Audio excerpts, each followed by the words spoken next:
Listen, man. Chad, I don't know what your last 3 days was like, but I had an interesting last 3 days. Man, I noticed. I mean, I think your last 3 days, I wouldn't have minded if it was my last 3 days. Private jets. He's a jet setter now, y'all. I just said, yeah, you know what I'm saying? I partner with some people that got a jet. I ain't got a jet. You know what I'm saying? I mean, but I got some good people in the house with me now that has the access to jets and things of that nature. Got to see 3 different spring games, bro, in 3 different days. For the first time, went to Florida, went to Gainesville. First time going to Gainesville? No. Okay. I've been to Gainesville numerous times as a kid, tournaments and stuff like that. Gotcha. First time at a Florida spring game. You want to give it a grade, just overall? The experience? You know, for all the Florida fans that might be watching.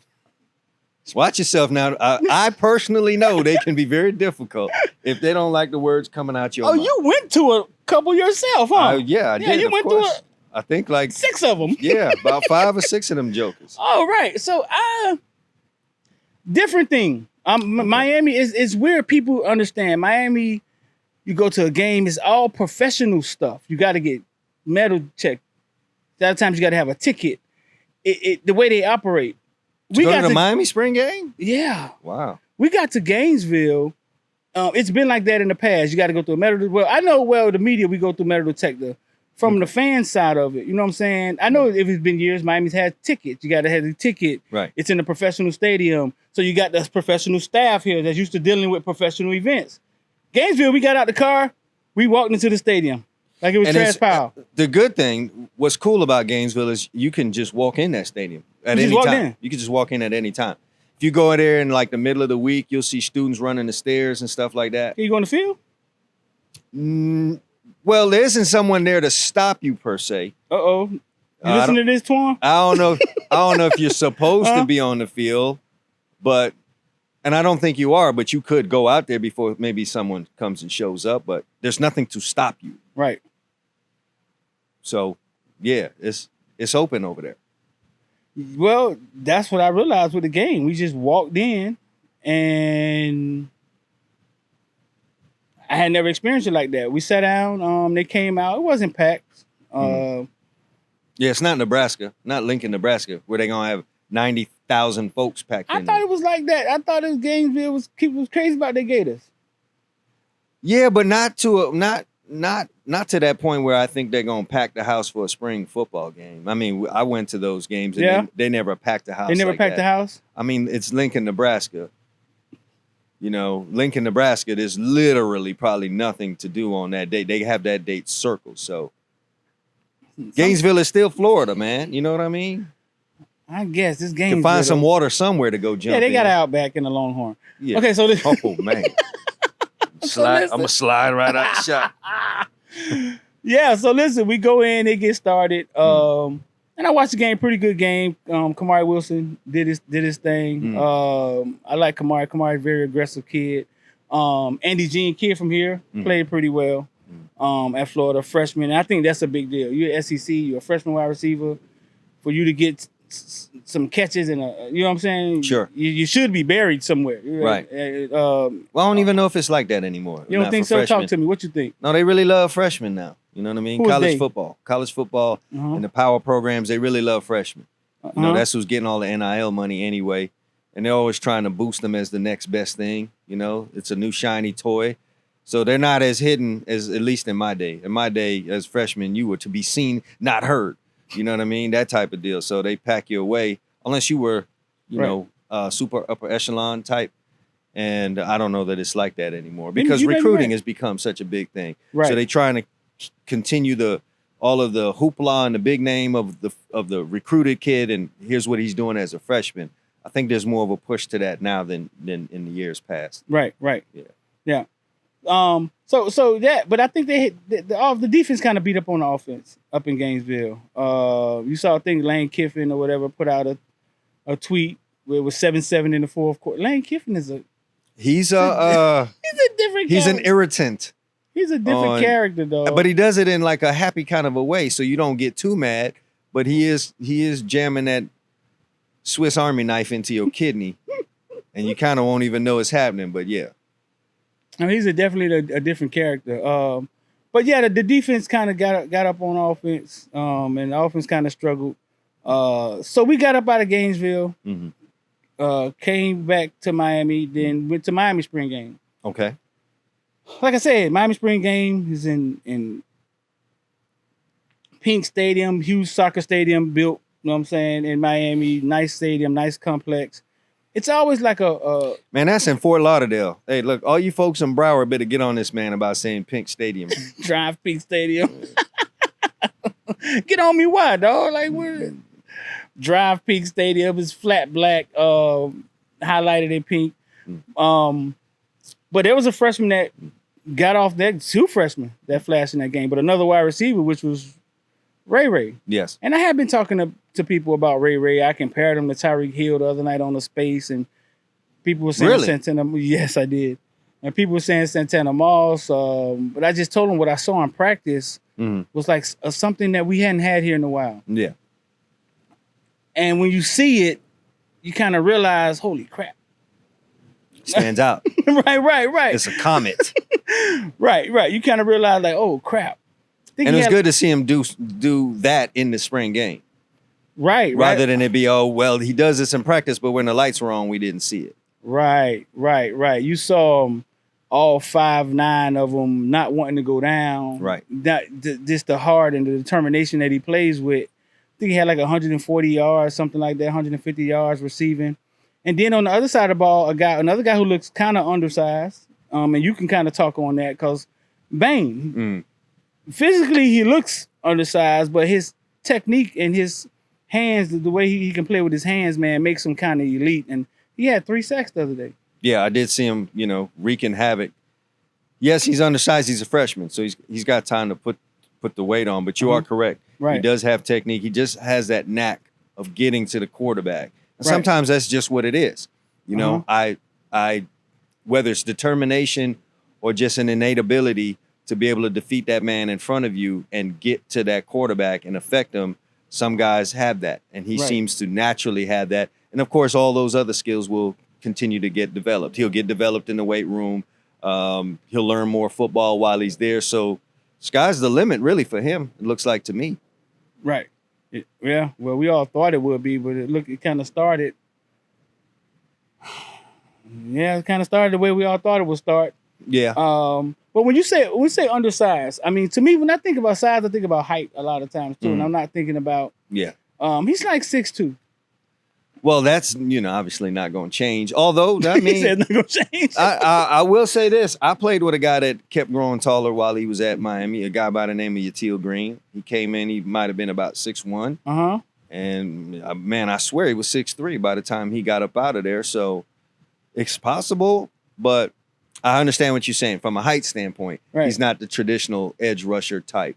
Right. But also, like physically too, he'll at least be able to add what he needs, like girth-wise, to offset whatever he might be lacking height-wise. Right. What he's still going to be bringing, though, is the technique and the determination and all that stuff. So it doesn't matter. I would say no. He's probably just going to be one of those really good edge rushers that don't fit the prototypical height and weight. So explain it to some people. The difference between him and Greg Rousseau, because when you think of Greg Rousseau and Phillips, right, you think of these 2 massive guys on the end getting at the quarterback. Yeah. So we're saying that he could be the same thing, just in a different body type? Could be effective. What you like out of those edge rushers is just having the long arms and the reach, and also to be tall enough to bat a ball down if they don't get to the quarterback, right? Or maybe wide running plays or quarterback trying to exit the pocket. They're long enough to reach out and get a guy. What he may have over those guys is speed. So I don't necessarily need to have the longer arms if my entire body can get there quicker and things of that nature. So, I mean, they're not always – all these great players aren't going to always be that prototypical size, man. We've seen plenty of good undersized players at all positions that tend to get it done. And in the outgoing here, it looks like he could possibly be one of those types. Right. Comes from a football family anyway. Yeah, so. Right. Yeah, I mean, because you're just looking at 2 different body types, but if you're talking about the same thing can possibly happen just from 2 different.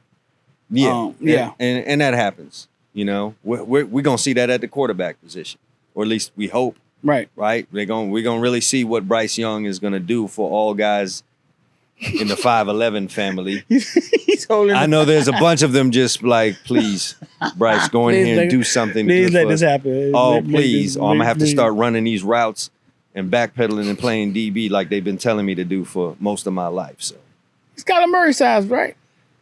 A little smaller. He's Kyler Murray's height, probably, but Kyler Murray's a thick individual. Like, he's like sturdily built. So from that standpoint, I think that's where people have the problem. Now, you know, everyone had an issue with Kyler Murray's height coming out. Right. And he has, for the most part, been able to overcome that. I think in watching him live so many times over the last 2 years, one of the biggest assets for Kyler Murray is that he can stand so far back from that line and still be able to see and get the ball there because he's got a cannon. Right. You know, and we'll kind of see what Bryce Young can do there. For Bryce Young, though, it's just getting tackled. Those constant tackles, big guy landing on you. Can you withstand that at his honest size really is probably in the 190s. Yeah. I know he weighed in heavy at the combine, and guys will do that, bulk up, weigh in what the people want to see you weigh in, and then immediately you off that plan and you fall back to your normal weight. Right. Like he didn't weigh in at the pro day, probably for a reason. Because I don't play at 200 and something pounds. No, can a quarterback control whether they get hit or not? In some cases, yeah. You can deliver the ball faster. You can get the ball out quicker. You can get it out. But then there's just going to be times where you can't control that. You don't see it coming, and that's just part of playing the position. So, right. I thought Darrell Porter flashed for me in the spring game. Yeah. Talk to me. I saw an active corner. I saw a guy with really good coverage, even on the play that they caught the touchdown to. I think it was Jacoby George that caught the touchdown on him. Really good coverage. Yeah. You know, just a matter of George being a really good player and making a play, and that happens at that position. Right. But I thought he had good coverage and on most of the plays. I thought he was very active. I saw him get in there really fast on the screenplay, which is tough to do. Right. And he looked the part at corner. So I thought that was a really good job by him. Good. I mean, he's coming into his own. I think Brown made a few plays. The kids, the transfer, he made a few plays. Yes. Why do you bring up Darrell Porter? Because I went to his brother's house last night in Athens. I was gonna say, man, this dude was everywhere. Yes. Marvin Jones. We walked to Marvin Jones' house. I should have got some video of it, and it's all white and plushed out. And Marvin Jones living his house.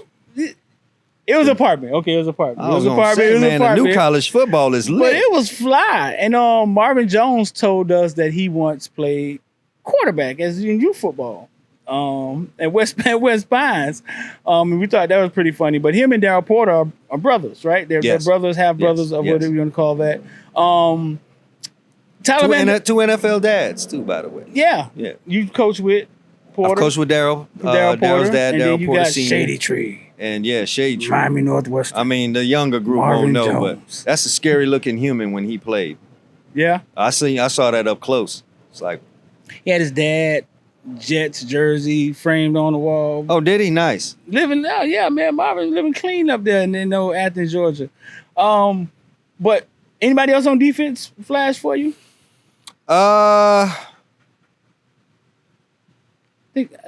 I wouldn't say so. Yes. I thought as a unit though. What did you see? Talk to me. I thought the coverages looked. I'm always hesitant, even though I coach DBs and all that, to go in super technical because I don't actually know the coverage. It just looks like a lot of it made more sense maybe than some of the stuff that was going on last year. Guys seem to be in the right spot. We seem to be a little closer to wide receivers. So from that standpoint, tackling was an issue, and I don't know what they did in the second half. Second half looked like it was a thud up situation, but in the first half it was full tackling, and we had a little bit, too many missed tackles there. And then me personally, would love to see more guys hustling and running to the ball, because when you do make part of that tackling is having a lot of guys there to the spot. That first guy might not make that tackle. Offense is on scholarship too, and when that happens, there are two or three other guys ready to, clean up. when a guy gets off of a tackle. Right. And I just think we need to see a little bit more of that, more of getting to the football. Right. So, but I thought as a whole, defensively, there's something to build on there. Yeah. You know what I mean? I know they're trying to build some depth and all that good stuff, and we're moving in that direction, but we just have to see. Spring games are tough to judge, man. They are, man. If defense wins and offense was terrible, if the offense is going off, what's wrong with the defense? It's a difficult situation. Right. It's one of those, I don't even know if they're beneficial anymore. I mean, they're supposed to sell your program now because everything is sales. So spring games are televised. Right. And they're really, I think they're really more for depth charts, trying to figure out who can actually be a guy for us and play in the fall. When the Bullets go live. Yeah, I think that's really what it is. On the opposite side of the ball, one thing I'm happy about is Tyler Van Dyke looked comfortable again in the offense. That he made a lot of quick reads, quick throws. And that's been the emphasis. Right. He spread the ball around. When things got rough, he found Restrepo. And we know he's going to do that. You're going to find 7 when there's an issue. Yeah, listen, 7 delivers, though. He does. He makes the great catches, the toe taps, all that little stuff, all the little annoying stuff. In the locker room, what do you call a guy like that? A guy that can't line up, win a race, a guy that ain't, you know what I'm saying? But the lights go on. Route runner. Uh-huh. Yeah, route runner. And sometimes, you go into camp, or even when you're with an NFL team and you're really focused on those big-time guys, the dude that might be 6'3" or the 4'2" guy, and then you got a guy like that makes camp hell for you.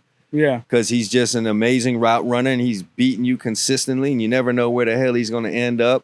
Or you got great coverage, and he makes some ridiculous catch, toe tap, feet all in, everyone yelling and screaming, and maybe he's not the starter, but, man, he getting yards on you, and you're like, damn. I'm trying to climb the depth chart, but buddy here, he not reading the script right. Right.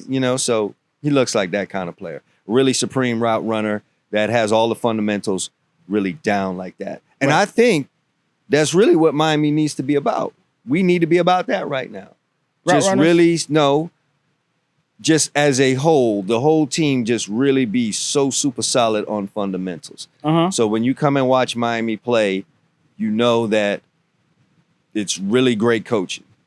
Gotcha. If nothing else, I know I can come here and really become a really good football player. And so why do you feel they need to be that now? Because we're not at the top of college football anymore, right? No, not at the top. Yeah, we're not. I mean, time to be honest, fellas.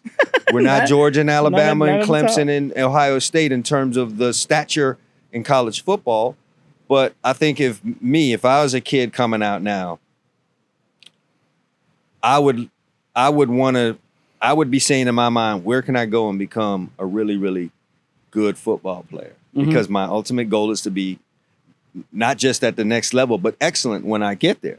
Right. And so if I choose this school, so let's say I'm from Miami and I choose to go to Miami and I stay home, I want to know 22-year-old me as a football player is a whole lot better than 18-year-old me. Right. So I'm getting the basics. I'm really good catching the ball if I'm a wide receiver and running routes. I'm really good in coverage and understanding offenses if I'm a defensive back. Right. I've got really good pass rush moves if I'm a defensive tackle or defensive end. And I understand how I'm getting blocked. I'm good against the run. All those basic things, I think, would be really, really great if you look at Miami football and say, yeah, it's that. Right. Maybe we went 8-4 this year, but man, them guys can play football. And I think eventually you start getting the kind of depth that allows you to be 10-2, 11-1, and then ultimately what everyone wants us to come back to be in. Gotcha. As far as on the offense, Jacoby George looked crisp. He looked he looked like he's turned into what we thought he could be. He made some plays. I'm just impressed with Kobe Young's body and what he's done in the weight room. He seems like he'll be a go-to guy in the midst of all of this. A young kid that got a lot of play was Riley Williams, tight end. And I was impressed with the tight ends as a group. Talk to me. Yeah, I thought they flashed for me. You know what I mean? They look like they're ready to make plays, big targets, reliable, and quarterbacks need that. Right. You know what I mean? You need that guy you can really rely on. And when it's a big target like a tight end, that's especially good. Right. You can make an off-balance throw or be in trouble and just wing it to a tight end who's 6'5", 6'6", whatever, and make the catch. And then they've got a little after the catch ability too. So maybe you dump a ball off short of the sticks to one of those tight ends and they can turn up, break a tackle, or make a guy miss and get a first down. Those are huge, man, for a quarterback. Right. You know, instead of the drive ending right here, I get another 3 downs because, you know, a tight end made a play for me. So I thought they looked really good. Him and Skinner? Yeah, they looked good, man. They looked apart. So talk to me. Because they split. I see they split the tight end out sometimes in the slot a lot, and they go 4 wides. You got a 6'6", or 6 whatever Skinner is, 6'7", 6'6", guy versus your third cornerback. That's who's going to come down to guard him, right? Or linebacker. Usually, you know, some places may have a guy specific for that. So it's your dime back, so it's a safety now who maybe is not a starter, or you're bringing in another safety and you're moving one of the safeties who might be a bigger James Williams type. Yeah. That's probably who you would put on a guy like that, as opposed to trying to put a 5'9", 5'10" right, that's what I'm saying. To me, it seems like such a mismatch for the offense to be able to just come out of huddle. And now you're 6'7" tight end versus what you train 5'10" cornerback. Difficult assignment. You send him to the corner. You clear out that side, and it seems like an unguardable It can be. Play. It definitely can be. You know, if you end up with your back turned as a defensive back running against a guy 6'5", 6'6", that ball's going to come in and he's going to take it off your head, or you're going to find it very difficult to get that ball out of there. And that is a blessing, like you said, to be that big. And now, not to get too technical, but there's a guy upstairs looking and saying, these are the type of guys that are on the field. They're calling out what kind of personnel it is. And from what they say, there's a tight end in the game. But now that tight end can split out like he's a wide receiver and still have the agility of a wide receiver with that body. That's why they're eating so much right now at the pro level. Right. And so Miami looks like, you know, we have a couple of guys like that can be a mismatch. Some schools, some teams just won't have a body type to cover that guy. Right. None of your DBs are like that. So talk to the DBs. What does a 5'11", 6-foot DB has to do to be in position to stop? Beat that guy to the spot. So he has size over you. You have feet over him. You're just going to have to be really smart about what it is he's trying to do and where he's going to end up. And then you got to have really good execution to try and cut the route off and beat him to the spot so that you're better set up for the ball being there than him. Right. If that guy's getting to the spot before you, or, you know, you're all helter-skelter chasing after that guy and he's under control, man, he going to win. So you got to use your feet, your speed. You got to use your tools to beat that guy. And sometimes it's being aggressive, but most of the times, though, it's just, I'm supposed to have better feet than this big guy. Yeah. So I'm going to use the feet to cut him off, beat him to the spot, be in better position to receive the ball when it arrives than he is. Right. Because the opposite situation means a win, usually for the tight end. Because at the end of the day, it's one thing is he's a big guy. The second thing is where the quarterback places the ball, huh? Of course. Yeah. Yeah. And that's a big thing, too. Not even just with tight ends, just a whole receiver DB matchups. Right. Sometimes they'll say, oh, well, this receiver would beat this DB. Well, there's a guy throwing the ball. So if that guy throwing the ball is not excellent, then you got a better chance of winning as a DB. I've even heard Deion say correctly, sometimes it's you versus that quarterback. You know what I mean? It's not just that receiver. Sometimes if you can get a beat on what that quarterback does, or if that quarterback's not good, I can win that one-on-one matchup a whole lot more often. Right. You know, so he was talking about the days where he had to go up against Jerry Rice. It wasn't just Jerry Rice. It was Jerry Rice and Steve Young. You know, I have to deal with that. It's not just me versus Michael Irvin. It's also Troy Aikman with the pinpoint passes. Yeah. So, you know, if Michael Irvin was playing for the Bengals at the time, well, man, who's throwing the ball then? Right. Yeah, I'm going to get a couple errant throws. So now I look great. Yeah. It's real good for me. So, you know, that's the deal. He had like an issue, right? Like migraines. Migraines. You get migraines. He had one in the Super Bowl, which is the worst time to really get it. But, man, he was so close to not being in football. How? He tried to leave as a rookie, with the Broncos. Because of migraine? No, just, man, buried on the depth chart. I'm not getting any reps. Like, that's it. Yeah. Then when he was at Georgia, he said, man, I wasn't really doing well. I'm trying to fill in Garrison Hurst's shoes, and I'm not doing it very well. And just felt like, man, football's going to be over for me. When the fuck did the light come on? Because, Jesus, I remember them couple of years. He did a good job of explaining it in the pivot. They do a really good job with their interviews. Yeah. And a lot of it is just from allowing the dude to speak, you know. But he said when he was in Georgia that last year, he was having a ho-hum kind of year, and then he tore his hamstring and missed 5 games. And he said you would go to the game, and they didn't even let him sit he wasn't even on the sidelines when they played Vanderbilt. Uh-huh. He was in the seats, and he was way up top. Yeah. With everyone else watching it.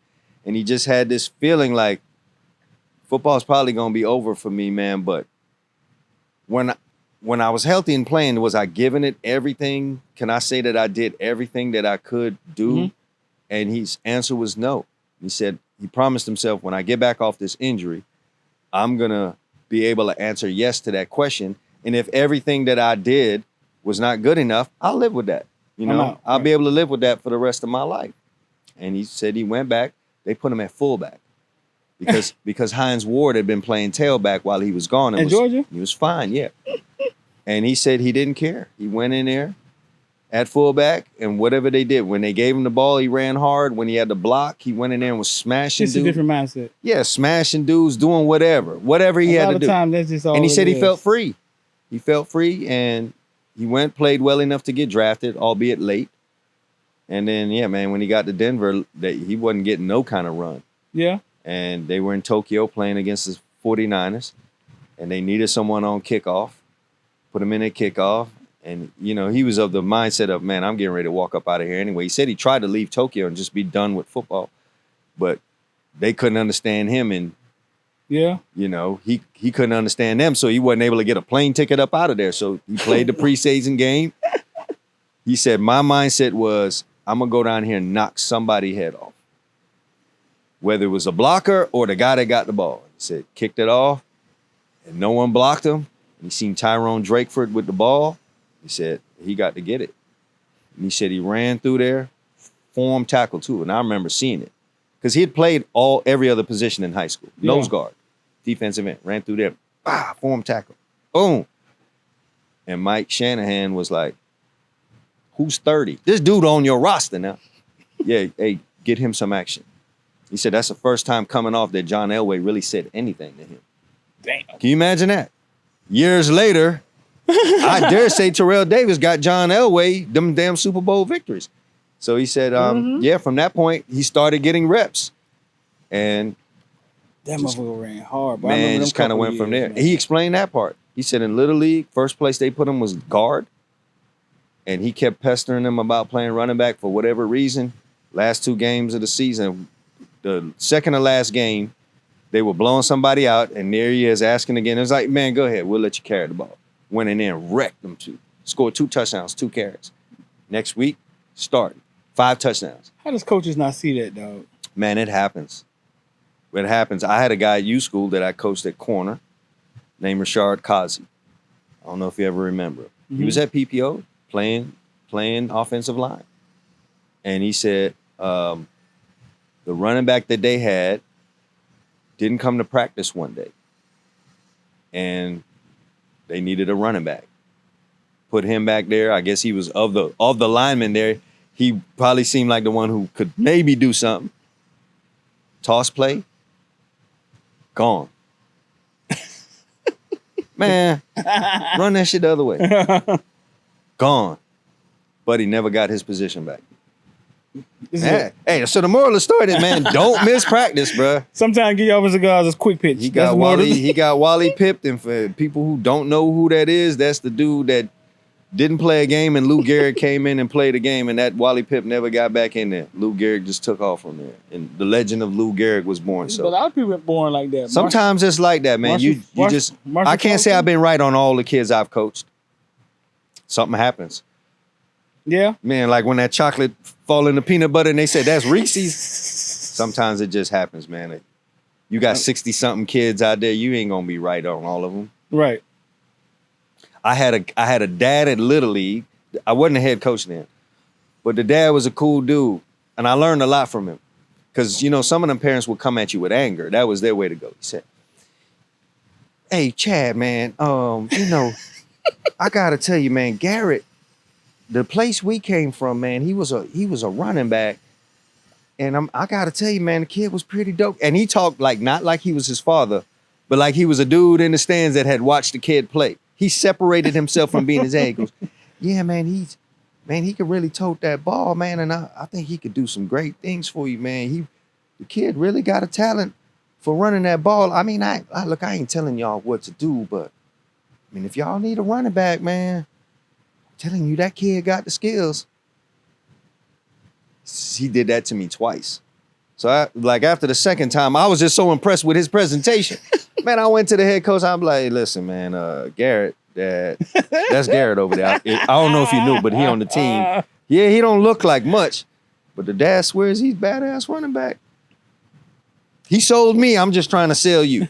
Bro, it might have been 2 games later. Put the kid came in there. People falling down left and right. I looked at his dad like, "I think we got this." Kid turned out to be a really damn good running back. Ended up going to St. Thomas and everything. At the end of the day, what was his name? Garrett. Why am I forgetting his name?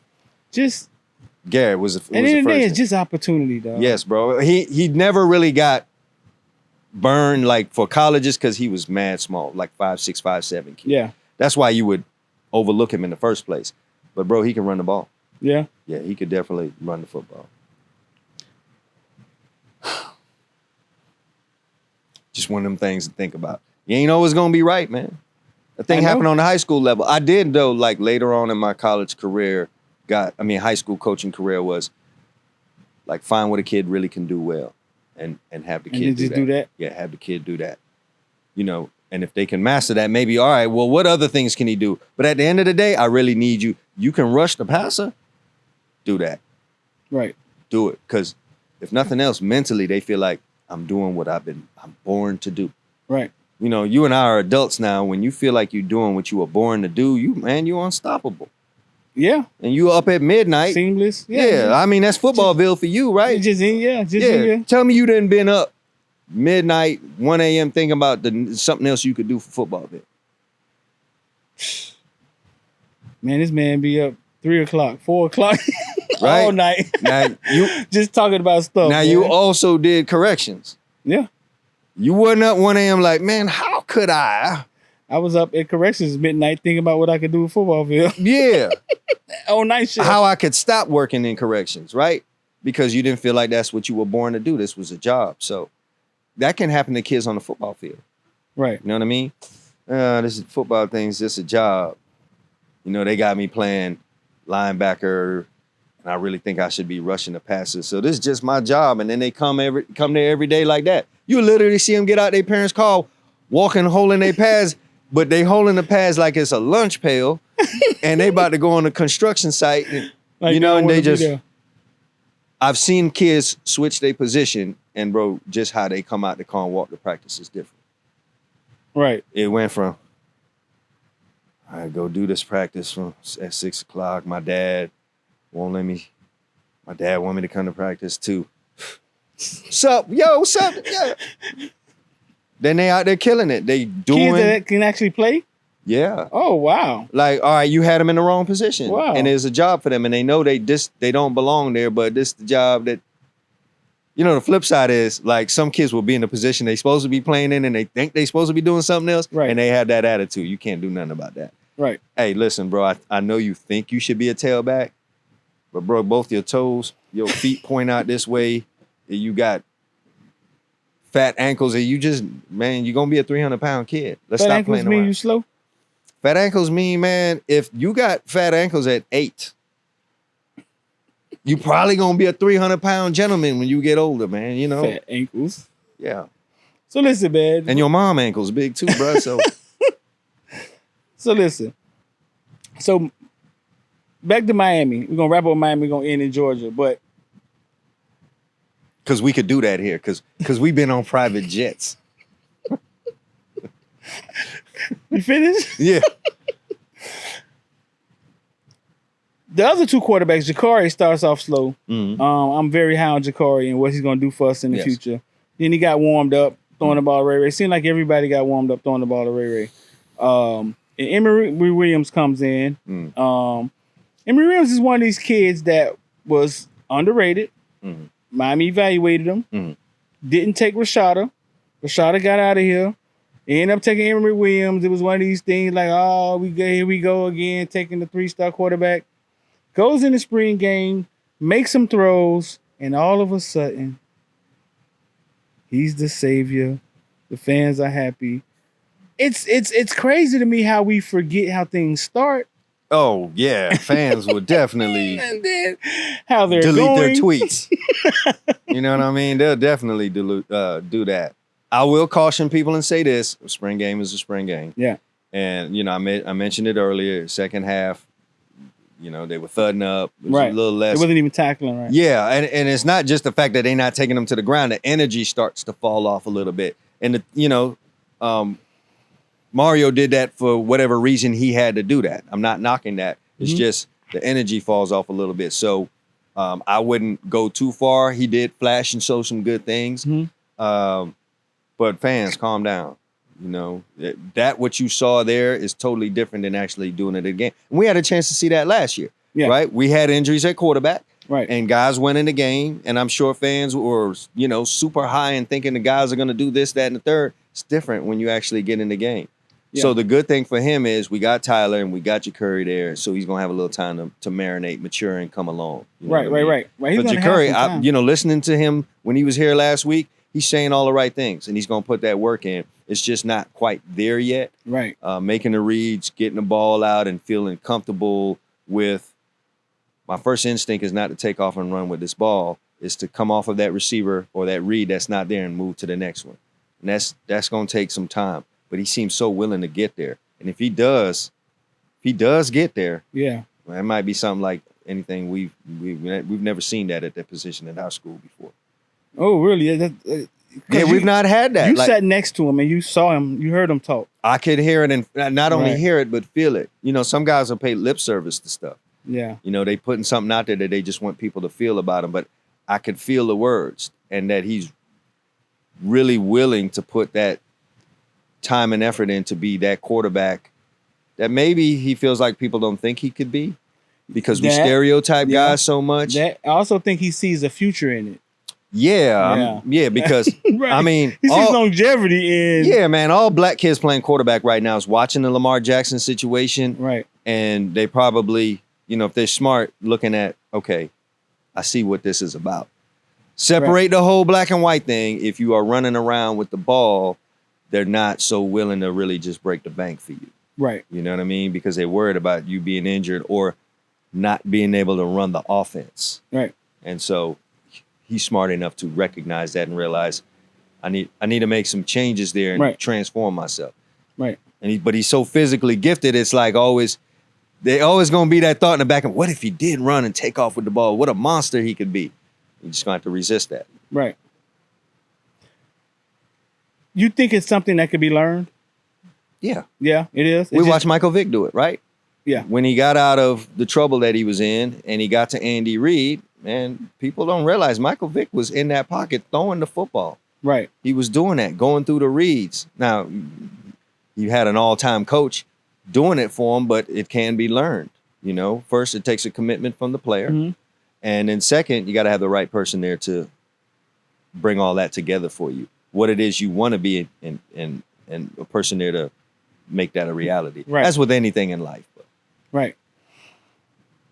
So that's the Canes. And did we give Florida a grade? I didn't. I know what it's like when you go to these games like that. I've been guilty of it too. You'll go to it and you're not intently watching the game. You're not seeing every snap. You're not watching everything. You're talking to people and whatever. So, from your standpoint, you probably looked over and saw a guy take off and go, man, that guy had a great spring game. I know how it goes. Right. So when I ask you to grade it, I'm thinking, man, like the whole experience, from the facilities to just Gainesville in general, Gainesville as a football town, how was the coaching staff, and then the spring game atmosphere. The The atmosphere I would give like a C to. I was surprised. I thought I was going to see. That's a surprise from me to hear you say that. I thought I was going to see more energy than I always see at Miami. Yeah. And I just give it like a C. Something's at Florida didn't feel. Yeah, and that would be new to me, man. Because one of the things I think it's in Florida. I think it's done with the Tallahassee. I think the energy is up in Tally. Man, and that's. I'm sorry to say, it feels like there's not enough of that in the state for all three of us to have it like we used to. Right. So it's going to be maybe one of us really, really got it, and then the other two going to have to share it, or maybe that one has all of it and the other two just got nothing. Remember, like when Jameis Winston was at Florida State, felt like they had all of it. Yeah. And the other two schools was just didn't have it at all, or they were sharing it or whatever. So, you know. But what I did do, I got a chance to go to their new facility. Yeah, what'd you think? Pretty cool. Pretty cool. I've seen some facilities. Coolest thing there. That damn Jordan display. Really? With all the Jordans. And he was explaining to me that every player gets a custom Jordan, which your son may have some. He was on the tail end of that, yes. Yeah, every player gets a custom Jordan. And the way the guy Victor explained it to me was that they don't wear it. And when he leaves, he gets all his Jordans that he got throughout the years. Yes. And they're worth between $5,000 and $10,000. Wow. Because it's a custom. And Scarlett came on my page the other day, the running back played for Florida. And he basically explained it. Yeah, it's a custom Florida shoe. Yeah. And it's worth a lot of money. That's nice. Now, I thought that was really cool. There's always that one thing when you go to these facilities that's, wow, yeah. You know, that's cool. They had a television. They had a television that was about the size of the wall. I don't know, maybe 8 feet tall. It was maybe 10 feet long. But it counter-cornered to the wall, and then it went this, and then it made an L. Like it was part of the wall. Yeah, it made an L, so you could watch the television. It was like an L in the corner of the wall. And he says when we're playing Vanderbilt, when we got to play Alabama, their film plays on this television all week long. Oh, okay. Wow. Can't say you didn't see film.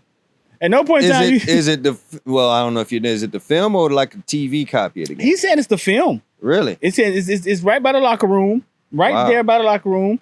He said it's the film of the other team just plays constantly. Man. Well, how about that? Film it's all in your face, man. Right. Don't tell me you didn't see that route this week. Even so, you get in the game and the formation comes up. You've walked by that door 100 times this week, and it may just, you know what I'm saying, subconsciously. Yeah, right. Like, I saw this. Right, exactly. So it just unfolds, and you kind of know. Tracy Howard talked about that, about watching film over and over again, and you get in the game, and it's like, oh, that's what young guys maybe don't get. They don't understand that part of it. Well, I watched film this week. No. Did you watch film so much that you can automatically, in the game without thinking, react to what it is that's happening to you? Right. You know, and that's how much you got to watch. And you probably have got to pick 2 or 3 games, and watch them multiple times, you know, before you have marinated, for lack of a better term, what it is they do into your head. Right. Because a game moves like that. I don't have time to think, okay, what are they doing this? No, you see it. I've seen it so many times. Yeah. You know, and that's, and Tracy was such a heady guy. Yeah. Yeah, man. Yeah, he talked about that, learning that in high school, and he said he never let it go. I learned it, and I realized it was a cheat code, and I never let it go. Yeah. But the facility was cool. The facility was really cool. It's crazy because we walked through the whole facility. He shows the indoor. He shows the cool locker rooms with the Jordan signs. They're in the locker rooms already, so it's like done. Yeah, they're in locker rooms already. Shit thrown everywhere. They didn't get a chance to clean it up. Cool looking locker room. Then we walk out the door from the football facility, and he's like, well, the rest of the sports get this. And it's nice too, but man, it's nice too. It's a nice area with a pool, a sauna, a basketball court. It's a nice area. But it's crazy that football can walk through this door and see that. Yeah. And then everybody else get. Hey, man, that's what pays the bills, man. It's true, man. I mean, it's SEC football, it's Florida, although, you know, basketball's been doing really good there, but that's what pays the bills. It's true. It's true. So, wrestling, don't say nothing. I've seen Georgia. I've seen Clemson. Yeah, so look, I mean, the fans might really be interested in this. Compare Georgia's facilities to Florida's facilities right now. When I saw Georgia was maybe 4 years ago. Mm-hmm. I don't know how to explain it. I think I want to try to put this in words. It seems like Georgia, Clemson, these places build these things with life in mind. I don't know how to explain it. It's almost as if, no, you're going to live here. Like, you can just be here and not even realize you're still here. Right.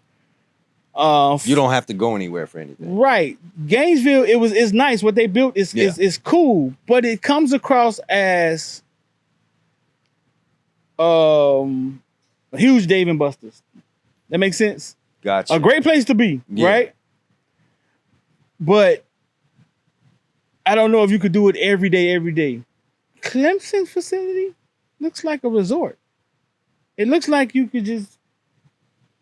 Yeah, and you would spend the whole day there. Right. Which is what I think these places want. Right. If you're here, you're not getting in trouble, probably. Right. It's probably one of those deals. You don't have to leave here to go anywhere to do anything. Not to say that you're a troublemaker, but when you are a high-profile player, which is what these college football players are now, trouble could find you. Yeah. You know, when you step off that campus, you don't know what someone has in mind when they see you out there. Right. So they could bring trouble to you. Right. You know, and look, at 18, 19 years old, and you pushing 300, 400 pounds, and somebody start mouthing off, how often you going back down from that? Right. You know what I mean? Like, hey, little bro, I will crush you. So you try to help them help themselves. Yeah. So, like, there's a barber in these facilities. Yeah. Florida had a barber. Yeah, there's a barber. There twice a week. There's a barber, There's a barber there. You could play pool there. You could... I think Clemson has like a drugstore, like a Walgreens. They have... Right, because CVS could find you in trouble. You know what I'm saying? They stealing out of CVS now. It just feels like, I think, in those places where there's nothing in the city, you build something that sort of feels like home. Yeah. With 10 PlayStations there. You know what I'm saying? Like, I got you. So, in Clemson, there ain't nothing there. No, it feels like the people from out in town will come play at the football facility. Right. And what Florida built seems like a Dave and Buster's on steroids. Because maybe they got a little more stuff in the surrounding area. Right. That's and I may be dead wrong. I don't know who's crossing. You might be right, man. But that's the feel. Clemson, what they got in that town? A blacksmith, a saloon? I was driving to Clemson, and they say, "Hey, man, we like 10 minutes out from Clemson." And I woke up, and I looked outside. I was like, "We can't be 10 minutes away from Clemson." It was Mayberry. Yeah, well, that's how them towns are. That's how they want it too. There was the road we drove in on. I'm talking about Mayberry, bro. You're looking at, there's not even a Walmart here yet. Like, Is there a gas station 5 miles? Are we gonna see a gas station anytime soon? That's what it looked like to me. And they pump their gas for you, right? Yeah. But that's what it looked like. Still got full serve over. But they never show you that when they bring you on the tours. Like, you never realize that, hey, you're not gonna have to leave this. You're not gonna leave this campus. Oh, I was gonna how you don't see that going in. What they do, like the little bat spray, make you go to sleep, wake up, you at Clemson? I think it's the sales pitch. Yeah. Yeah, it's the sales pitch that, bro, listen, we created something where you don't have to leave here and yada, yada, yada. Are those places out of control? Like, where do we go from here with the facilities? I'm feeling like I sat down and talked to Mario, and where he explained it was when McDonald's built the playground. Good. That's good. Didn't need that. We could just keep serving you these burgers, but we want your kids to play here. Right. We want you to come and eat the food, play, get hungry all over again, and go back in there and order again. That's how he explained it. He was leaving Oregon. The way he explained it was, it's McDonald's building the playground. Now you got to fight your damn kid to get off the playground, right? To see the playground when he passed by, and all we trying to do is get you to buy a Happy Meal. Yeah. So does the Happy Meal taste good or not? Man, but McDonald's stopped at the playground though, man. I don't know where these schools go next. Uh-huh. You know, how they gonna top it because it's so competitive. Right. You know, Oregon had a piano in their locker room. Did they? In their facility, yes. It's like there's no way we could have had a piano. When I Alabama was playing at Miami, just no way that would have happened. Not with that crew we were with. Right. But I'm just eager to see what's next when it comes to facility. No, it's so grand. I mean, it's so grandiose. They're going to rent cars from the facility. They're going to have cars sitting there. Oh, it's got to be coming. I mean, the money, yeah, we're going to get into the college athlete. That's a whole nother subject. We're going to get into the college athlete and how I believe that the college athlete is going to be just as famous as the NFL athlete here soon. If they're not already. Right. You know, at least football-wise. Basketball's been taken away from Angel basketball. Reese, what she just did, I think, shows people that it's about your following. Mm-hmm. And then somebody can go get you money. Mm-hmm. And then you have power. Yeah. Like you have power. You have distribution. You can, right. I mean, so, and Angel Reese is a girls basketball player. Yeah. Yeah. So up until this point, college football has really been about the players. Mm-hmm. I mean, not the players, but the school and the coaches. Right. You know, and even like right before NIL, it starts to shift away from that. Right. But now we're going to see players making a concerted effort to brand themselves, be seen without your helmet on, and it might start becoming more about the players. And it's going to be interesting to see how the fans at large react to that. Right. The fact that my feelings as a fan is attached to an alma mater or, you know, a football program that I grew up rooting for. And now because the players are getting paid and they can transfer so easily, what are my feelings going to be about that? Right. Do I now have to shift my allegiance to a player? Like, what if I really liked this quarterback, but now he left the school that I grew up rooting for, Colorado, and now went to Texas? Do I now root for that player who's now at Texas? Right.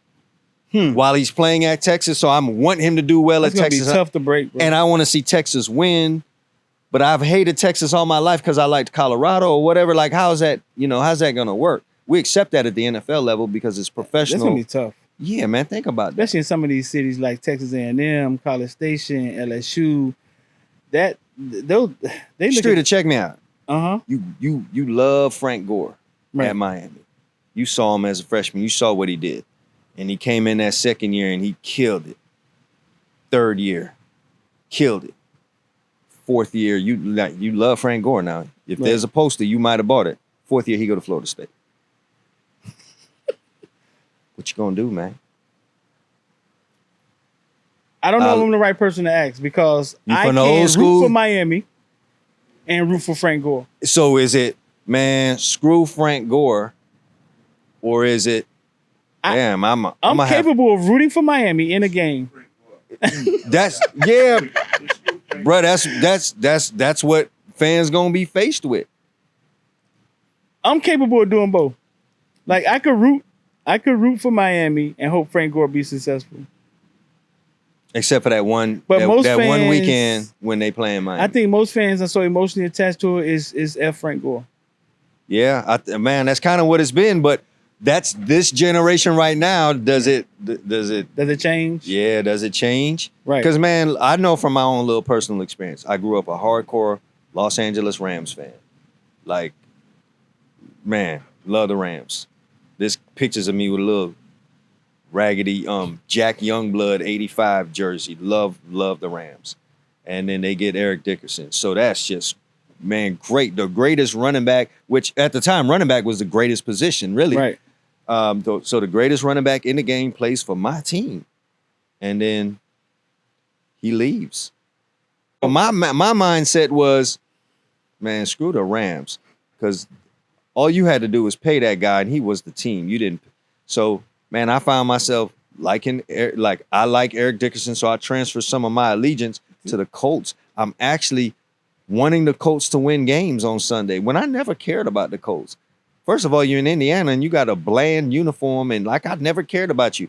But now Eric Dickerson is there, and I care about Eric Dickerson. I think a lot of people 40 years old experienced that. And I wasn't a Ram fan. I was an Eric Dickerson fan. Right. But he was such Deion, swagged out. Yeah. The donut and and lumberjack and the gargoyles. He just was so cool, cool of a character. Right. To watch run that. I'm just wondering if that will ever happen in college football. Well, it's funny you bring that up because I go to Georgia. We fly to Georgia yesterday morning. And flying to Georgia, it comes across the wire, Big Bear Alexander, who's a FOL kid, you know what I'm saying? He signed with FOL agencies. Jumps in the transfer portal, leaving Georgia. Morning of the spring game. Big Bear, I mean, was a huge kid. He's done really good at marketing. Coming out of high school, I remember coming to Miami with his girlfriend at the end of the recruiting, and I DM'd him, I hit him up and tried to get an interview with him, and he didn't say anything back. And I had to tell everybody, that boy ain't interested in Miami. He brought his girlfriend down here to get a suntan. He wasn't coming here. He jumps in the transfer portal. After having a decent year last year, I think he had a sack in the national championship game. And like you're talking about, I'm sure those Georgia fans were huge Big Bear Alexander fans. Now he's in the portal.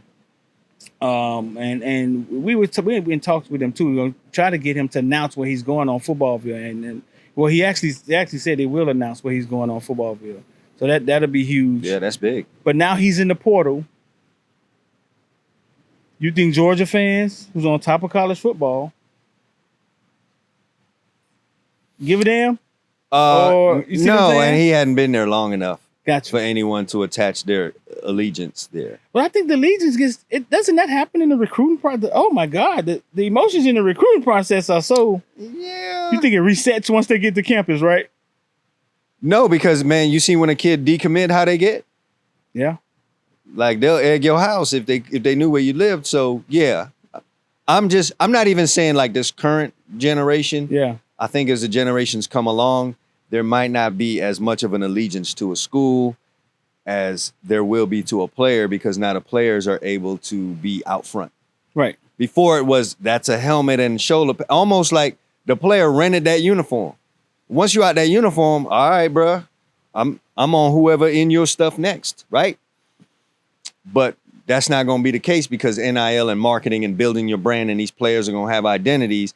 Will people start attaching themselves more to the players and those brands and the identity that they developed over the allegiance to the colors of your school? Right. You know, if you attended the school, that's going to be something maybe a little different, right? But I think we might see some of that, which will be weird. It's going to be weird to watch that happen. Yeah, it may be. And then now, are college football fans going to be as rabid? Will the atmosphere be what it is? Because you there yelling for the colors, but if you there for the players, I don't know if it ever. I think some of these college football are too etched in the culture of Death Valley and College Station. That guy told us their stadium was their church, bro. You're not changing Jesus, like you're not. Man, you're I not feel changing. you. Like you're not walking. But man, in the I church. really try to look further down the like. Did you think college football would be like what it is right now? No, but I just still don't think the Crips and the Bloods are gonna be wearing light blue one day and Fam. and maroon. It's if not you gonna... go to a Crip and be like, hey, bro, I got a 4-year, $3 million deal for you to put these red hats on. All you gotta do is wear these red hats. We're gonna give you $3 million.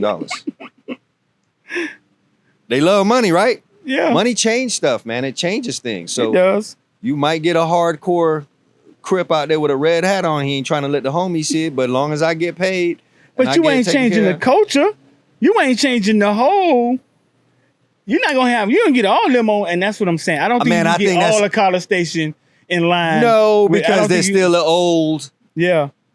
But man, over time, you think it happen. Man, there used to be really good attendance at high school football games in South Florida.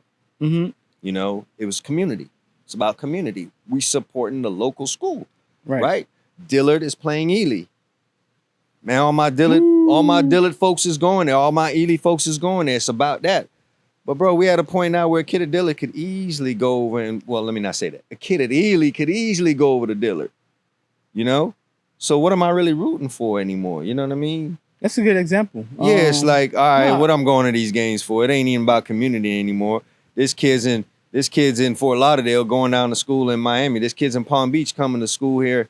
So we kind of lost a sense of. That's a good example. This my hood, right? I think it's a smaller thing, but it's a good example because the Dillard fan base and the Ely fan base. You know what I'm saying? Yeah, that was like right. But the moment a kid don't think it's going right at Ely and he hop over to Dillard, I promise you, bro, everything that's going to happen in college football, you can see the future of it if you just look at South Florida high school football.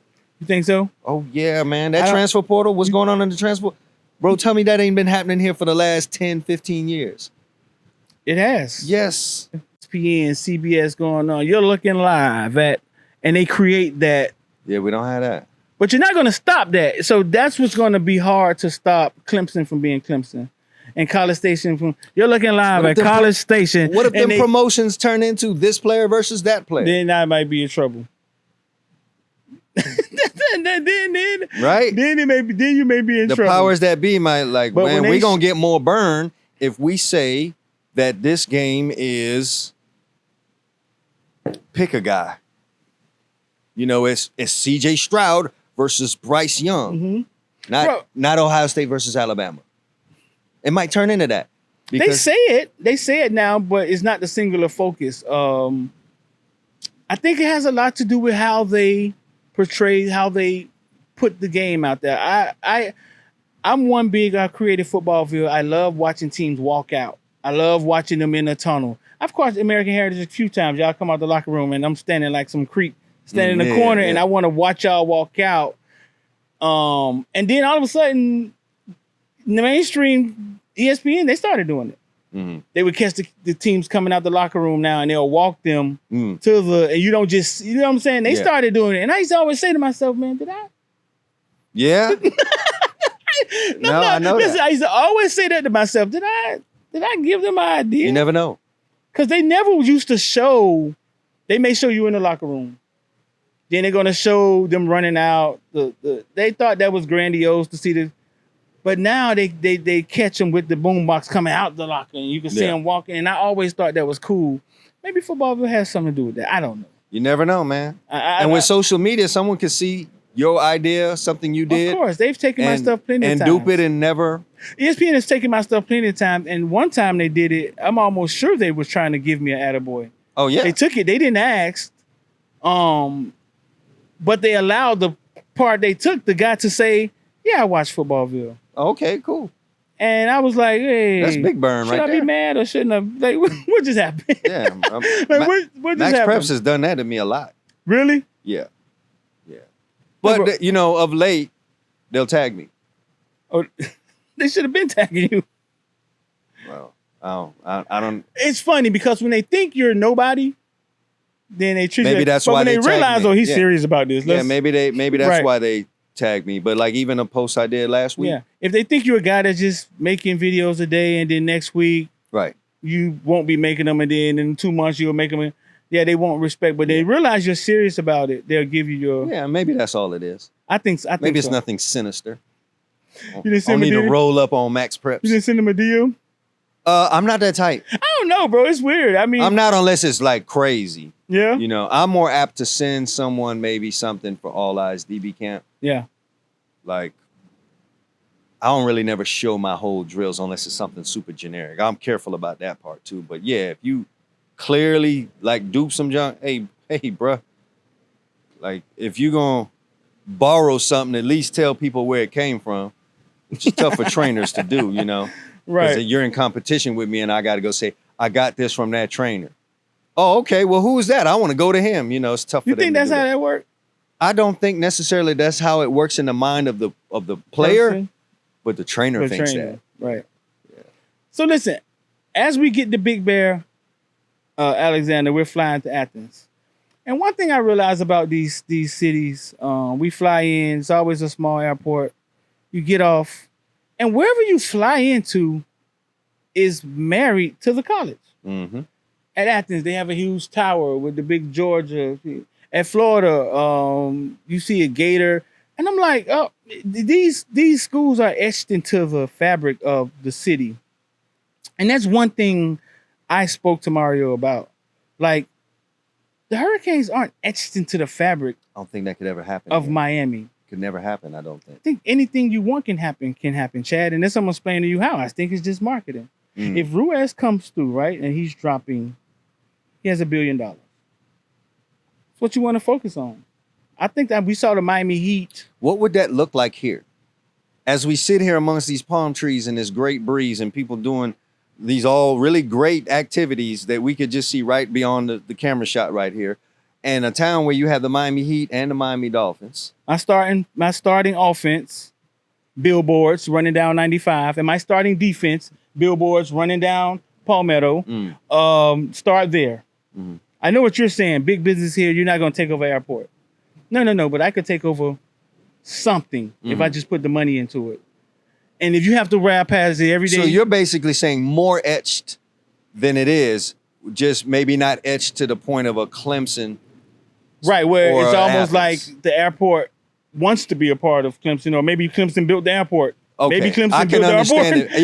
Yeah, I can understand it from that standpoint. Right. That just could never happen here because there's so many alternatives. They don't have alternatives. Right. But yeah, maybe more so. Yeah, University of Miami football we've is seen Miami. it happen, and I tell people this all the time. Like, when was that? We saw the Miami Vice.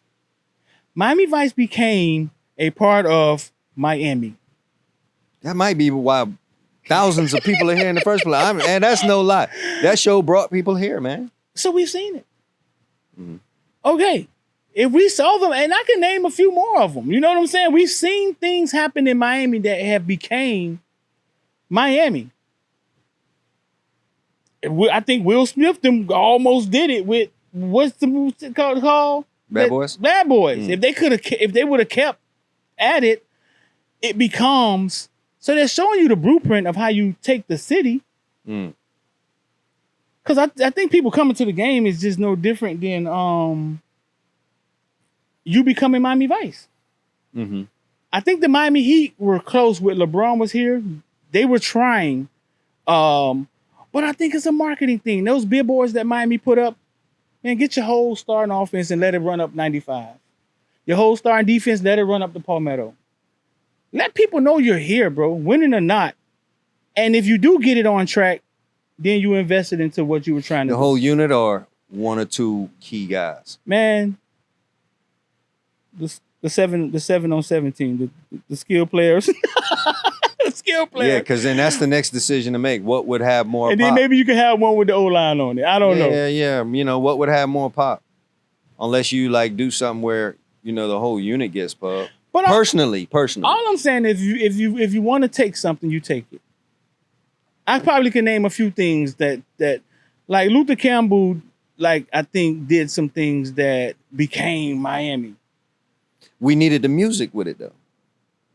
Like we brought the music in with the, because that's true. I think he did a few things though. Think about him. I think he had the little talk show, which was wild. But just think about a lot of stuff he's done. And it becomes. Was it Miami or a part of Miami? Was Miami Vice Miami? Was I right with that one? Miami Vice became. It was big, but it wasn't Miami like Clemson is Clemson. Or Georgia is Athens. Athens is Georgia. I don't want the stadium to be the church. I just want you to have a presence so big. If you've been through this city, that's just not going to happen. I just want you to have a presence so big that people I feel you on a bigger presence. Right. And does that come with the winning, or do we have to fake it till we make it almost? Bro, how much would it take to buy every billboard at Miami International Airport that's inside the airport? That's something I don't know. Right. But probably not much of nothing, but in these other towns, you get to Ohio State and there's a big O, and they're doing it. They have the billboards out there? I think Ohio has like a big O inside of the airport or something like that, something of that nature. I don't know what USC presence is in Cali. You do, you know. It's the same kind of deal. It is? There's a lot of competition. There's Hollywood, there's a beach, there's a litany of things to do. There's the Lakers, there's the Dodgers. Now you got the Rams. You got the Chargers. There's a lot of competition. You know, it's like there's a lot of bad girls at that club, man. You're not gonna be that one girl at the club because there's a lot, you know, there's a lot of options for people. But could you have a bigger presence? Mm-hmm. Yes. Yeah. And there's times where USC's presence is shrunk because they're, you know, maybe marketing or maybe they're not doing as well. Or like when Pete Carroll was there, yeah, man, like USC is the biggest thing in LA. Not LA, but the biggest thing in LA. Right. And yeah, I'm definitely longing for the day when we're the biggest thing in Miami. But can we be Miami? This is it? If Miami owned 14 billboards, as now these are digital billboards now, as the basketball team makes a run to the Final Four. That'd be nice. Would have been nice. Exactly. Man, you own some billboards or something? What's going on here? Like, I just believe in. I believe in billboards though. It seems archaic for most people, but I believe in that. Yeah. I don't care if it's. It could be digital marketing. I mean, they can partner with certain Wi-Fi. It could be digital marketing. Every time you cross over, everyone drives though. Forget about all the new stuff that we got in social media and AI. Everybody drives. Like too many people drive, I realize now, and like just coming to do the show. So yeah. No matter what it is, Tad, like going to Miami, there was a billboard that said, "Get your black Miami UM tag." I didn't forget I saw it. It was one. When he put up Nigel Lee Kelly on those billboards, I drove to go find the billboard to take a picture of it, yada, yada, yada, because I'm in media. But nobody who saw those billboards ever forget they saw them. Hey, man, when I first moved down here, first moved down here from New York, it was the Coppertone billboard. Bingo. Now, with the little girl you got to come up with that idea that captures like that. You know? That's Coppertone. Yeah, you're right. Coppertone was etched in. Every time we went to 163rd, we saw that little girl, that dog putting a little girl. Man, whoever came up with, you know what? Now I'm inspired to go find out how that came to be. What was it anyway? Why was the dog putting the little girl panties down? Why didn't we look at it as that something would spark protests nowadays? Right. You know? Right. But at the time, what an idea. And it hit. That thing hit. Don Bailey? The biggest billboard ever? What? Holding the basketballs? Holding the basketballs? Yeah. Yeah. Man, you might be on to something with these billboards. Zion Williamson has one too in New Orleans.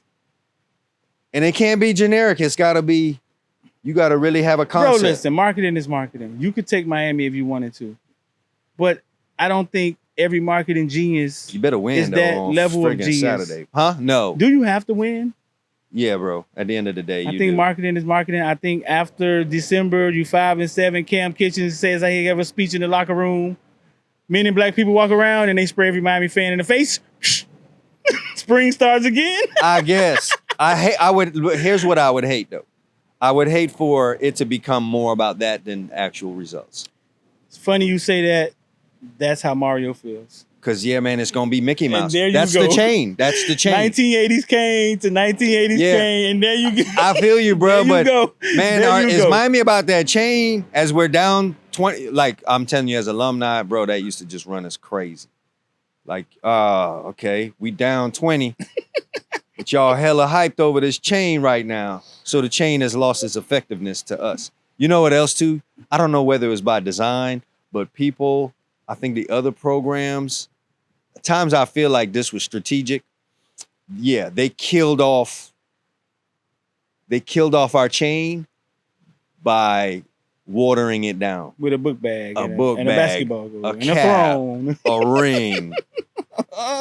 You know what I mean? Oh, man, Miami got something good going with that. Here's how we going to kill it. We're going to make a mockery of it? We're going to make a mockery of it. So everybody come out with something. So not only they look at us as ridiculous, they get tired of seeing that chain. I think that's... I think... You don't think it's just them wanting to be cool like Miami? Maybe some. Maybe others were more strategic with it. Like, that's how I would kill something off. I can't compete with that. But the only way I can is to just be so ridiculous that, One thing I'm not gonna do. I'm gonna bring my Vanilla Ice to kill this. I'm not gonna ever devalue how grandiose that chain was. And from a media standpoint, I don't know if I wasn't able to see it from a fan standpoint, but when they would score, all the media would run to that one spot to get a view of that chain and whatever they were doing. And I'm never going to, Manny Diaz could have that one. I'm never going to deny how grandiose that was, how cool that was, what they created. You can't. Right? Yeah, you can't. You can't right. deny that. Right. But Mario feel is that he feels that he don't want it to be about that. Highsmith feel is he don't want it to be about. Highsmith felt like when it became that the chain had his own stat line on the stat sheet, the chain had it, he said, oh, he just felt like we went too far. Well, what were we known for back in the day? When I was there, the 80s, what were we known for? Doing clown shit, dancing. Our celebrations. Army fatigue. Do you know how much we would have gotten ridiculed if those things came in the midst of a 7-5 season or us losing a game 31-16 or 31-13 to a rival? It okay, they're a clown show. But when you're stomping people, oh man, he took his helmet off, bro. Did you see that? Yeah, did you see that celebration they did? Did you see him high stepping? Did you see them two dudes high fiving? Yeah. All right, it's lovely. I think the winning got to go hand in hand. So I think Mario would buy into some of those things, maybe all of it, if we could just start getting things turned around, and win along with it. Clemson took forever and a day to win a national championship. Did they ever stop rubbing that rock and running down that hill on the way to the game? No. Michigan has been mediocre for life. I don't know about that, man. Do they ever stop slapping that board? Mm-hmm. A tradition is a tradition, right?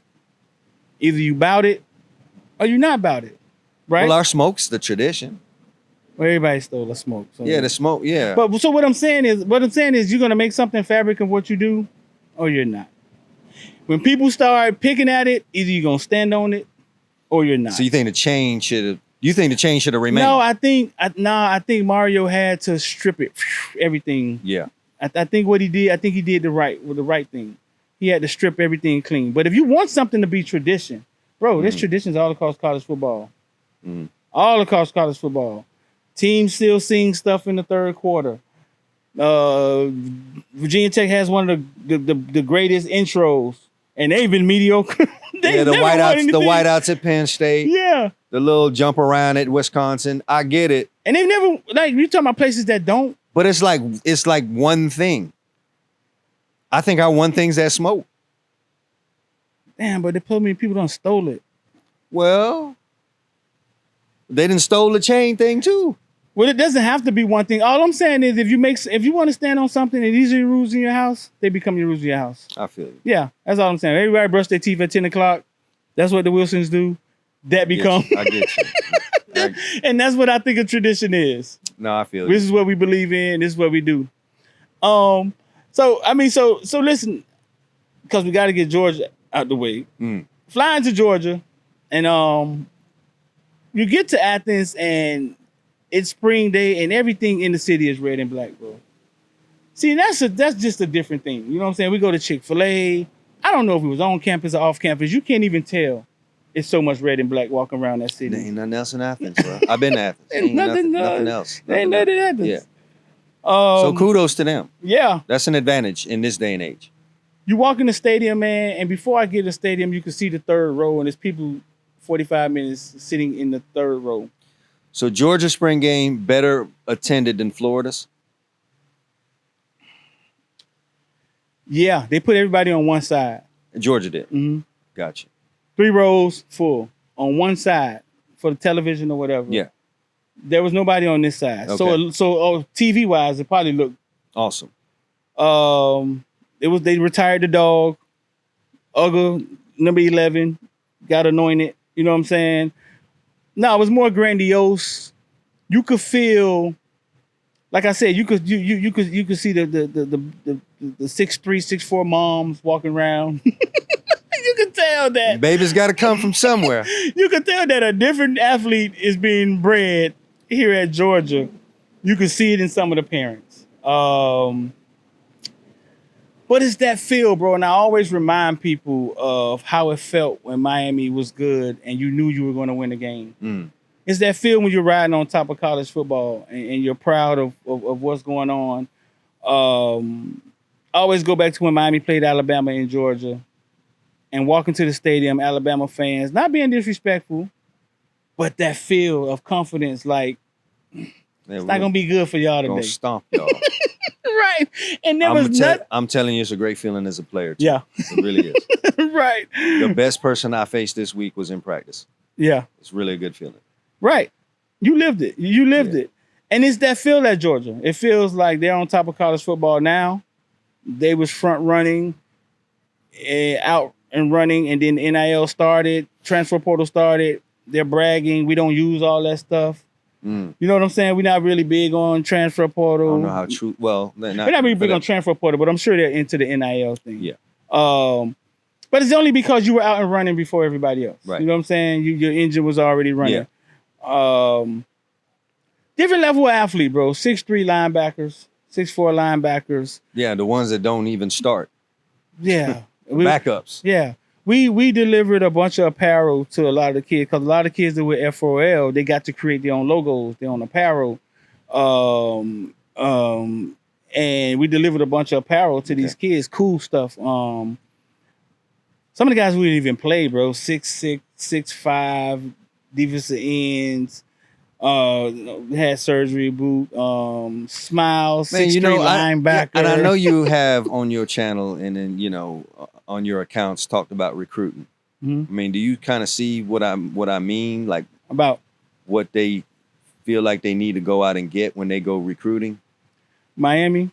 All of these schools. In a place like a Georgia or an Alabama or what do you mean? Explain. There's a type of athlete that they're looking for just on vision.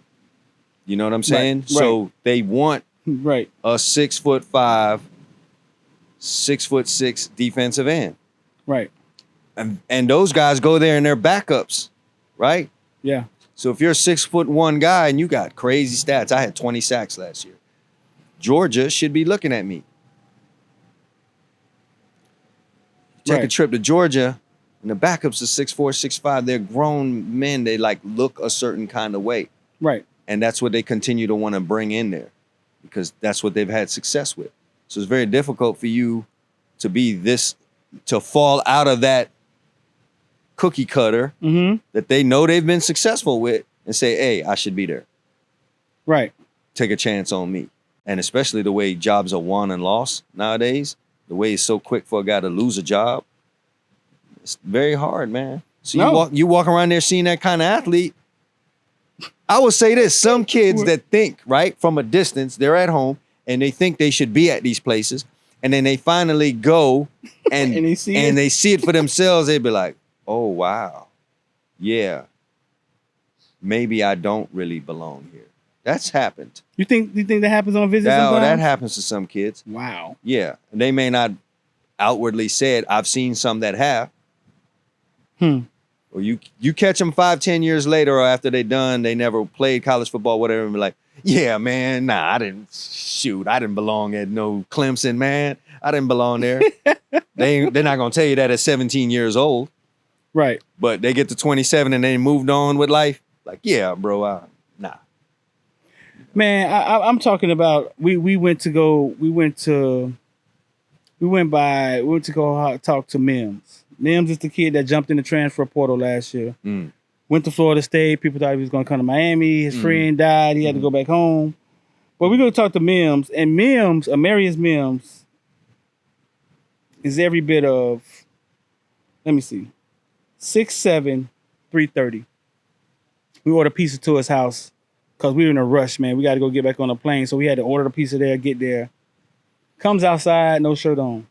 Took a picture with him. 6'7", 330. Wow.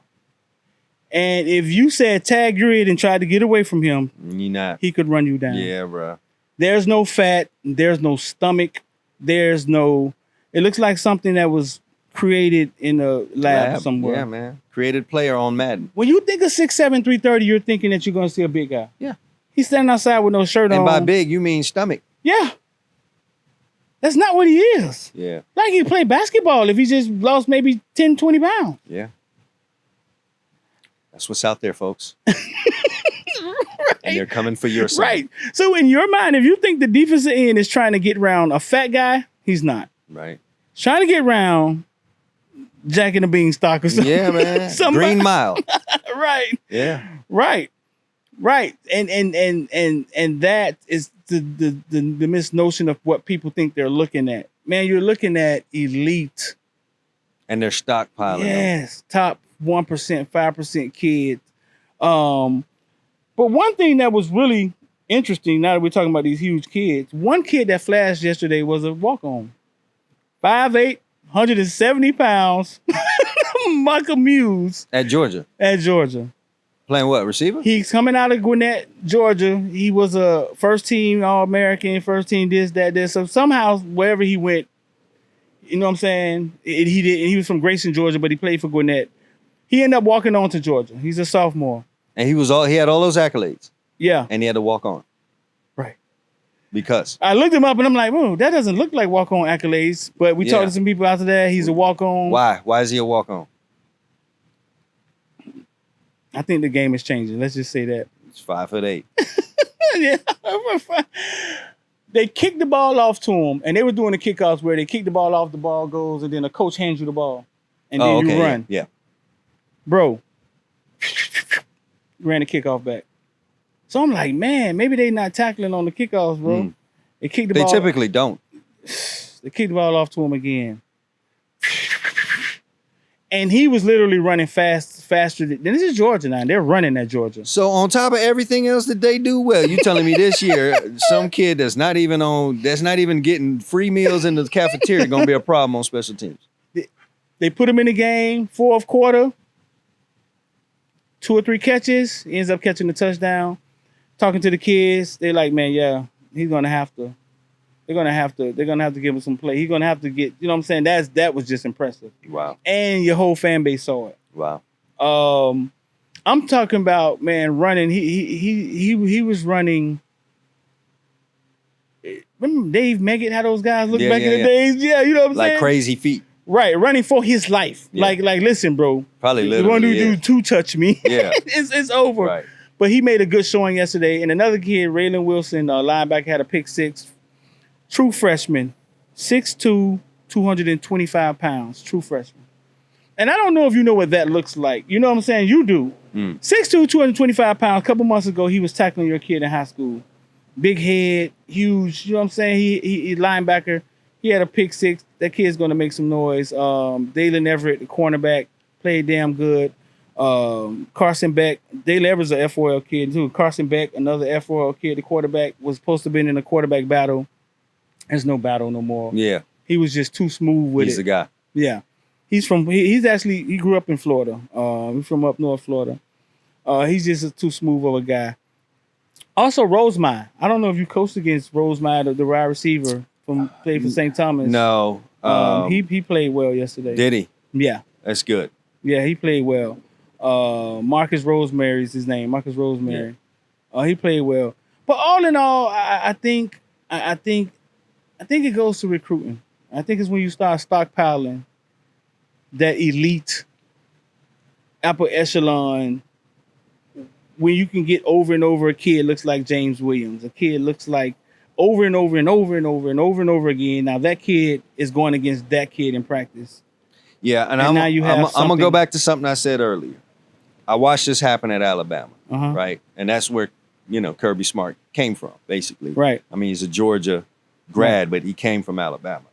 And when Nick Saban came in there was an emphasis on playing good football, teaching good fundamentals, and executing.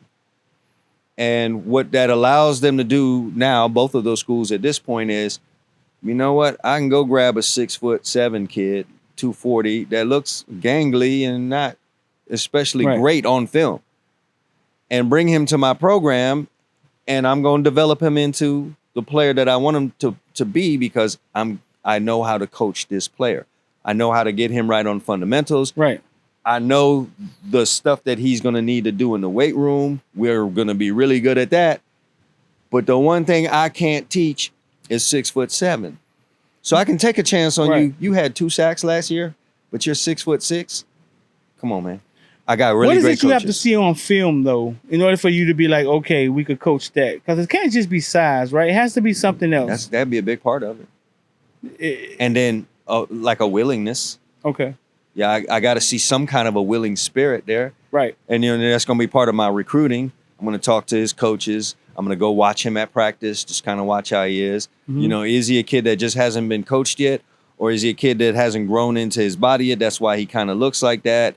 Is that the reason? Or is he just not want to be out there? Right. If he just doesn't want to be out there, then I'm a little more hesitant to maybe bring that player in. Or maybe I really feel like I got coaching staffs that can get into that player's head. We'll bring him in. If it doesn't work out, hey, bro, 2 years in, you still ain't trying to play football, man. Man, it's probably best if you hit the portal. I got that as a weapon now. Even when I want to pair my roster. Right. People think that's something for the kids. It's also for the schools too. Right. Like, hey, there's something you can do now. Rather than you just sitting here on my roster taking up space.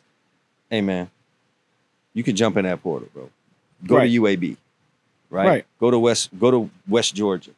You probably get some burn there. You're never going to play here. So, but I can grab a kid that size, and I feel pretty good that I could turn him into a player. And if I can give that kid all the football skills that he needs, he's going to be better than the 6'1" guy, 6'2" guy. Right. That's already looks good in high school now. That's just a fact. Yeah. If I can teach him and coach him, and my guy in the weight room is going to put the right weight on him, man, if you have everything the 6'2" kid got, but you're 6'6", you're better. Period. Period. So the focus is on developing players. You always hear Nick Saban say, we're going to maximize the value for the player. Period. So I'm bringing you in here and I'm going to make you better than when you got here. We're going to maximize the value for the player. Yeah. But put that in words for the people. I think it stems from the fact that Nick Saban's father owned a business and he had to work at that business in the summers and he just watched his father run a business. So really what he's saying is, you're buying Alabama and we're going to give you the best service possible. So we're going to make you a better person. Mm-hmm. We're going to have all of the assets here for that to happen, right? Counselors, psychological people, tutors, whatever. We'll have the best of that to make you the best, person. You're going to be the strongest. That's our weight room feature component. You're going to be the best football player. That's the staff I continue to bring in here because you see what Nick Saban does. The moment you get fired as a head coach, Nick Saban's on the phone with you. Hey, man, come on in here and be an analyst for us. You're going to have the best coaches around you, so you're going to have the best fundamentals. You're going to have the best understanding of how football works. Right. So when you leave out of here, better person, best we could do academically, right? We know Alabama's not Harvard, but you're going to be as good as you can be academically out of here, and you're going to be the best football player. We have maximized the value. You bought Alabama, and we gave you the best. You're going to leave here the best version of you when you're 21, 22 years old. Some programs, you come in at 18, your best year was 18. You come in at 18, you're 22, you still stuck on 18. Right. Right? So I just think that needs to be our focus. Not saying that it isn't. It's probably what Mario is doing. He came from that place. Right. He knows that. And if our focus is not anywhere other than that, then it's misguided, man. Yeah. Yeah. As a father who's had kids go through recruiting, as a kid who's been recruited, man, I want to be the best that I could be when I leave out of here. When I come to your school, I want to be the best football player that I could be. And I want to know that academically, I went to the right place. I'm a smarter person that's ready for the workforce if that's what it has to be. You know what I mean? So, but just from the pure football standpoint, man, bro, I want to be the best cornerback ever. So I want to learn the best techniques. I want to learn the strategy. And they put their best foot forward. Yes, man. To produce that. Yes, it's not just recruit me and you recruited me. You did a good job landing me. And then I get here and when I leave, I'm not any better than I was when I was a senior in high school. Right. That's that. And that'll get around. As a parent, when your kids were being recruited, were you able to spot that? Was it obvious? And the great part about it is my kids, I would never like really talk about things while I was on a trip with them. I would let everything unfold. And then on the trip home, I would simply ask, what did you see? And the great thing was, most of the time it matched up with what I thought. Oh, really? Yeah. And when that starts happening in early going, I was like, cool, they can make this decision. Right. They're going to be able to make this decision. Not, man, coach, Dad, they got, did you see them cleats? Man, them locker rooms were awesome. Nah, bro. It's like, you focus on what's real, like what's good for your future. Not that them boys got awesome socks. Did you see them gloves that they had on? Nah. If it would have been that, I'm like, oh. I'd have went home and be like, Carmen, man, we're going to have to make this one for him. It was never that. It was seeing the future. Nah, that's pretty cool, man. Yeah, academically, I think this is what I'm seeing here. Or like this is what I'm seeing from the coaching staff. I like their defense. Yeah. I like the way they play. I like the way they were at practice. I like the atmosphere. I like the culture. That kind of stuff. That's pretty cool. You had the foresight to see that. Yeah. Well, listen, bro. I'm going to get up out of here, man. Y'all make sure y'all like, share, comment. Go follow Chad. Chad, tell people that they follow you up. All right, man, listen. If you're a defensive back and you're trying to reach the top of your game, I mean, we talked today about being elite. You're trying to be the best that you can be as a defensive back. You got to come see me at All Eyes DB Camp. So make sure you're following me on Instagram at All Eyes DB Camp. And then if you're a recruit and you're trying to get exposure, because we all know that's the name of the game, you're trying to get more eyeballs on you, you got to come see me on Instagram at Gridiron Studs, or just follow my YouTube channel, which is, we married both of those things, All Eyes DB Camp and Gridiron Studs. Come see me at Gridiron Studs on YouTube. Do that today.